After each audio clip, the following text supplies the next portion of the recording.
Hello, my minions. I hope you are having a lovely day. And if you've got this far, congratulations for sticking with me because I know that some of the reading and maybe some of the content is a little bit dry. But if you stick with these rules, I'm really confident that they'll make big differences as you build up your careers in whatever field you're in. I wanted to just talk over some of this footage that you can see of me in my very first helicopter in my very first helicopter flight.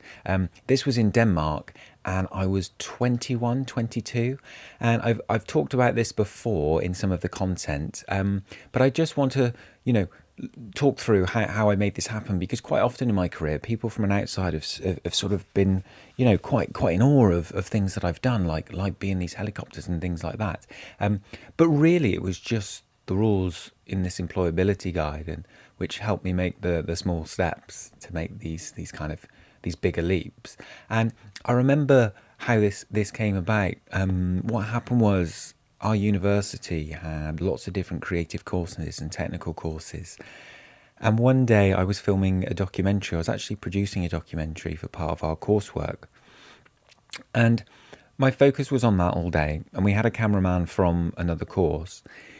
And at the end of the shoot, I'd invested time in getting to know him. I didn't know him before the shoot, and he was a bit older than me. And I think I invited him out for a beer the next day just to do a sort of follow up about the program and how we thought it went. And he said he wasn't able to go at the time that I suggested because he was actually going to a meeting at the university because the military were coming to recruit camera operators to go away on military exercises. And I said, wow. I said, tell me more. And what I was doing was I was wanting to take that opportunity for myself.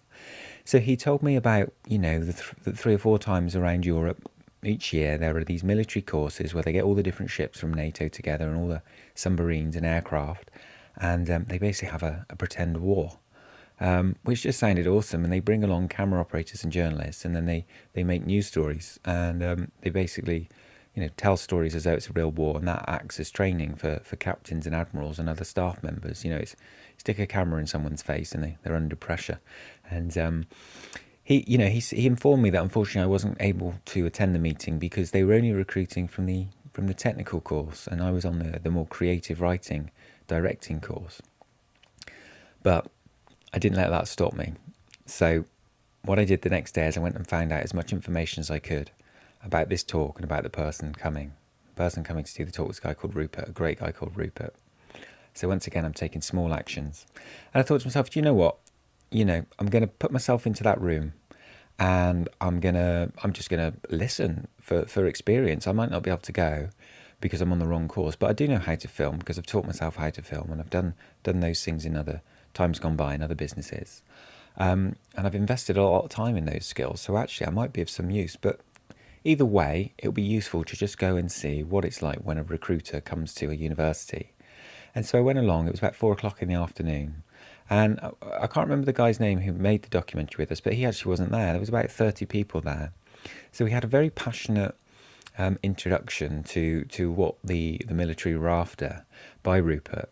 And I sat there and I was just sort of hooked, I was very young, and all of a sudden we were being told about, camera operators going off and flying around in helicopters and going on warships, and I just thought this was incredible.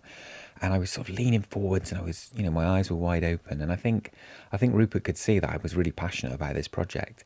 And so when it came to selecting people, he just pointed towards me and he said, and you'll be going to Denmark in 2 weeks' time.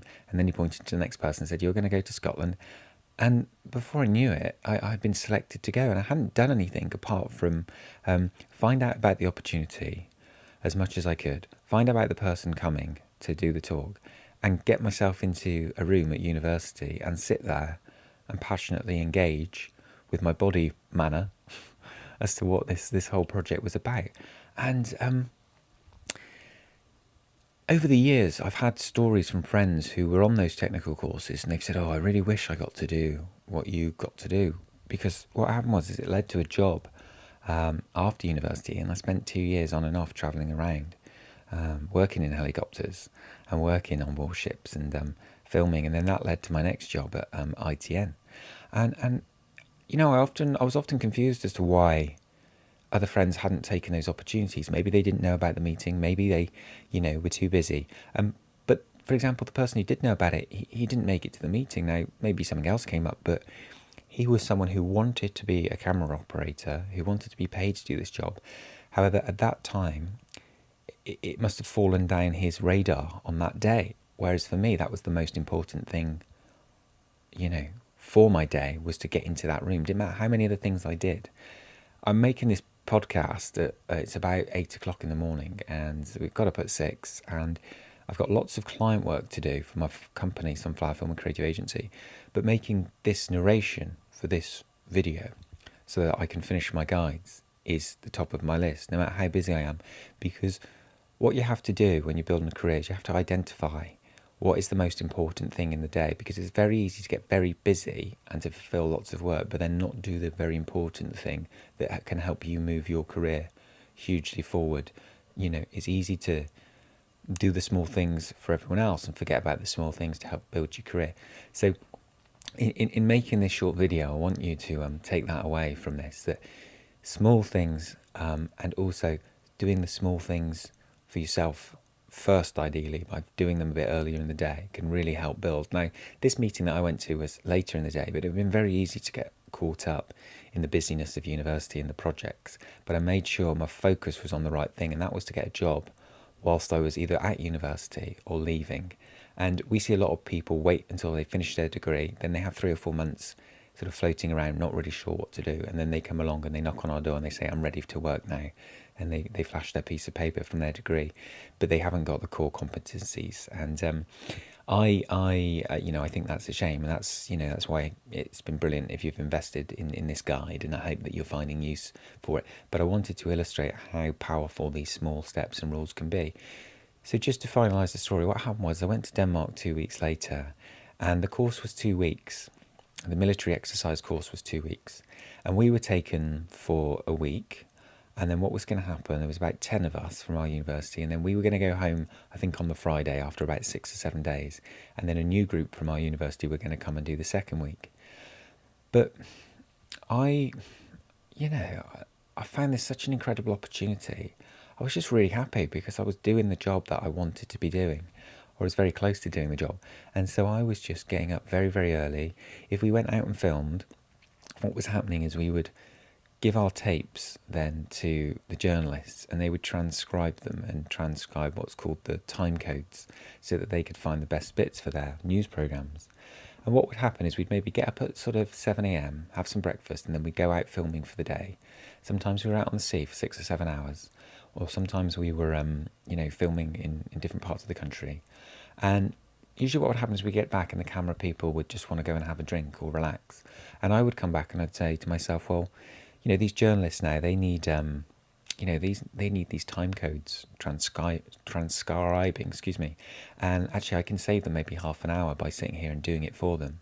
So I would start to sit there and transcribe all these tapes for them, and then what that meant is I could give them a list of all the best time codes where they could find the best bits, which would help them as they edit their programs, saving them time and making the process more efficient.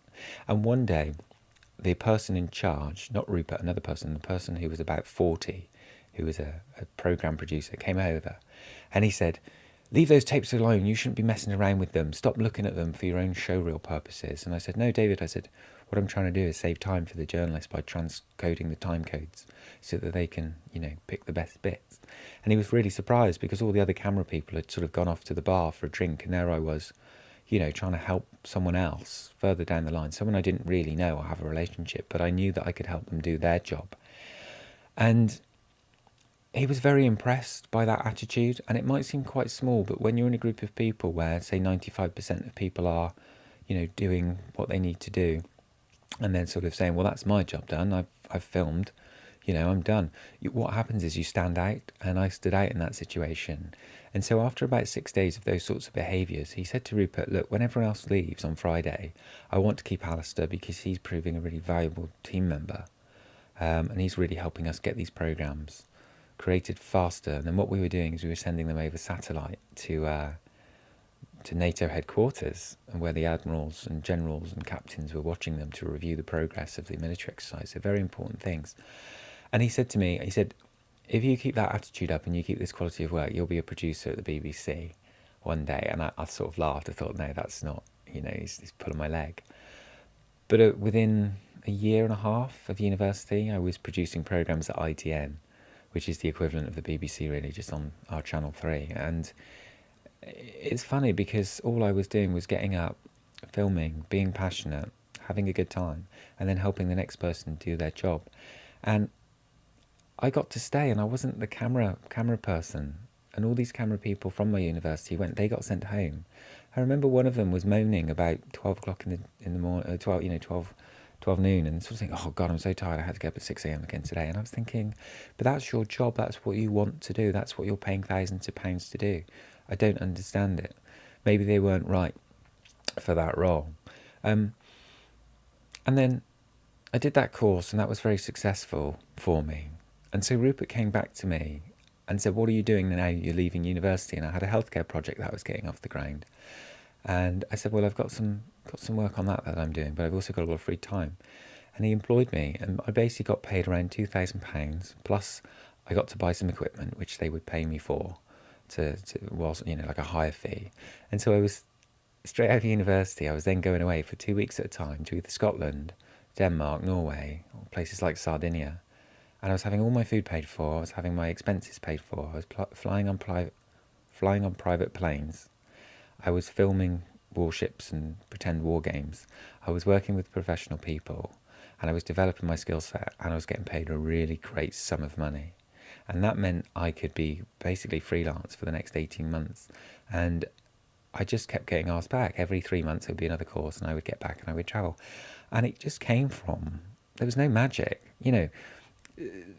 The reason I'm telling this story specifically is the helicopter. So first course, ended up in Denmark, and I just expressed my passion to the people in charge. I said, "Wow, what does your job entail, and what's a typical day like, and why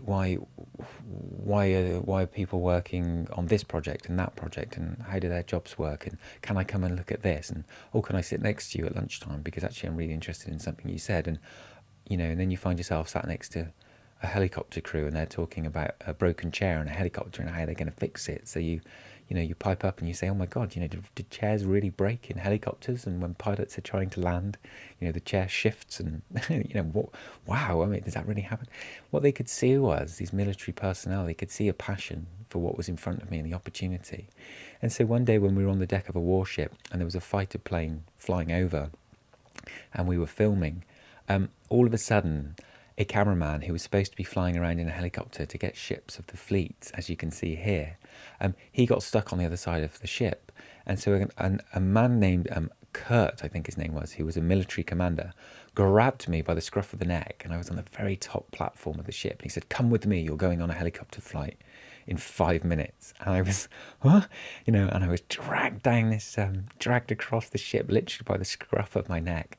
And we virtually ran down as quickly and as safely as we could from the top of the ship down to the very bottom, where there was the helicopter pad on the back of the ship. I was given a very quick safety briefing. One of the helicopter crew happened to be from a place near where I grew up in the southwest, so that was a connection I was able to speak about very, very quickly. Helmet was put on me, safety suit. I signed a piece of paper, and within about 6 to 8 minutes of that initial grab on my collar, I was taking off in a helicopter and flying around the fleet of ships, filming, as you can see here, for about 45 to 50 minutes. And all I'd done was about 6 small things, 6 small steps. And all of a sudden there I was doing my James Bond. And that was just an incredible feeling. I went on to fly in about 15 helicopters over the next 18 months. And in this first helicopter flight, you'll see that I've got headphones on, or I think I've got headphones on. Yeah, there I am with headphones on. And what was incredible was, we were flying around, as you can see, and they'd say, "Alistair, did you get the shots you needed? Would you like us to go round again, higher, lower?" And all of a sudden I was directing the pilot of the helicopter, and I was saying, "I'm getting some good stuff, but I think we could get some great shots if we sort of fly alongside the deck of that, ship for 30 seconds. And then how about if we go up by about 100 meters and over the top?" "Yeah, no problem, sir." "No problem, sir. Thank you, sir." And it's it's incredible now to watch this almost a decade on and think that there I was at university in a helicopter with a camera ordering a pilot to fly above the warship and then go around that ship, and oh, could we sort of go up very very high and then fly down towards it because that'll look great on camera. Yeah, right, you just want to do your James Bond. And I just feel like, it's so important to me that these guides are taken seriously, and that even though there's quite a bit of text to read, I really want to get across the power of small moves, small steps, and the opportunities they can unlock. Because it's sad to me when we have people come in, and I've spoken about this a number of times. They come into our company, and they may have done the studies, but unfortunately they aren't prepared to do the small things, and they are the person sat there complaining about having gotten up early, or the fact that they might have to clean the car, or tidy the equipment, or do some administration. And our industry has specific skills for making programs and content. However, the core skills are employability skills, which are used across any industry. And so it can make a massive difference whether you work in healthcare, sciences, teaching, whether you're interested in being an artist or working in a museum or traveling around. All of these small things make huge differences, and I would really encourage you to experiment with these rules and to practice in little situations to see what doors do open when you do employ good employability skills and take small steps and do small things. For me, I've been very lucky because the end result of small steps for me in media can quite often be something which looks quite spectacular, like flying around in a helicopter. But more often than not, it's just a very, very small series of skills that I've shown that have opened up doors. And some of those doors are helicopter doors, and some of them are doors to people's offices where I get to, pitch myself for work and my company for work. So take them seriously. I hope this has been useful. I hope there's been some more nuggets of information in that story which is of benefit to you. And that word is key, story. Tell people your story. Show them your small skills. Tell them that you're working with these guides at the moment to try and improve your employability skills, and ask them questions about why they're passionate about their role, and share with them things that you might like to achieve. And you never know, they might then just be in a position where they can help you to realise your small ambitions. And mine was to fly in a helicopter, and Kurt knew that, and so therefore he came and selected me first because he knew how passionate I was for that experience. You can always do me a favour, as you know by now, by sharing the sunflowereducation.co.uk site with some friends, or some of the videos that have maybe got you to this point.